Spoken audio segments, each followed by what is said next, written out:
नमस्कार, मैं सूरज शुक्ला आज आप लोगों को बताना चाहूँगा, कोरोना वायरस से संबंधित जानकारी भी देना चाहूँगा। आज कोरोना वायरस सारे संसार में तीव्र गति से बढ़ रहा है।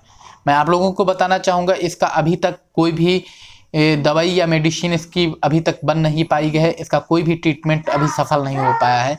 तो इसके लिए मैं आप लोगों को बताना चाहूँगा, जो कोरोना वायरस तीव्र गति से बढ़ रहा है, इसका एक ही विकल्प है, घर पर रहकर ही इस युद्ध से जीता जा सकता है। तो मैं आप लोगों को बताना चाहूँगा, इस समय पुलिस की गाड़ी आते देखकर घर में भाग जाना और फिर गाड़ी जाते ही बाहर आ जाना, ये धोखा आप पुलिस को नहीं, आप अपने परिवार को दे रहे हैं, स्वयं को दे रहे हैं। घर पर रहेंगे, सुरक्षित रहेंगे। इसका दूसरा कोई विकल्प नहीं है। इस युद्ध से लड़ने का दूसरा विकल्प नहीं है।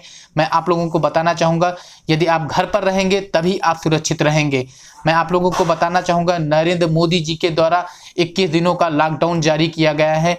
यदि आप घर पर ही रहकर इस युद्ध से लड़ेंगे तो मैं आप लोगों को विश्वास दिलाना चाहूँगा, इस युद्ध में अतिशीघ्र ही विजय प्राप्त होगी। हाँ, इस युद्ध में भारत देश अतिशीघ्र ही विजय प्राप्त करेगा। मैं आप लोगों को बताना चाहूँगा, इस समय भारत देश में तीव्र गति से केस जो संक्रमण रोग से ग्रसित हैं तीव्र गति से बढ़ रहे हैं। इस समय भारत देश में लगभग 649 केस कोरोना वायरस से संक्रमित हो चुके हैं और 15 लोगों की मौत हो चुकी है।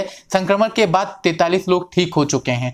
तो इसके लिए मैं आप लोगों को बताना चाहूँगा, आप घर पर रहकर ही इस चैन श्रृंखला को ही तोड़ सकते हैं। कोरोना वायरस जो एक चैन की भांति कार्य करता है, जो एक व्यक्ति से दूसरे व्यक्ति में आसानी से फैल रहा है। यदि व्यक्ति घर पर ही रहेगा तो ये कोरोना वायरस की जो चैन टूट जाएगी। इससे कोरोना वायरस अतिशीघ्र ही समाप्त हो जाएगा। यदि आप लोग इस समय सावधानी नहीं बरतेंगे तो समस्त भारत में संकट आने की संभावना सबसे ज़्यादा रहेगी। इसलिए आप लोगों से निवेदन है कि आप घर पर रहकर ही इस कोरोना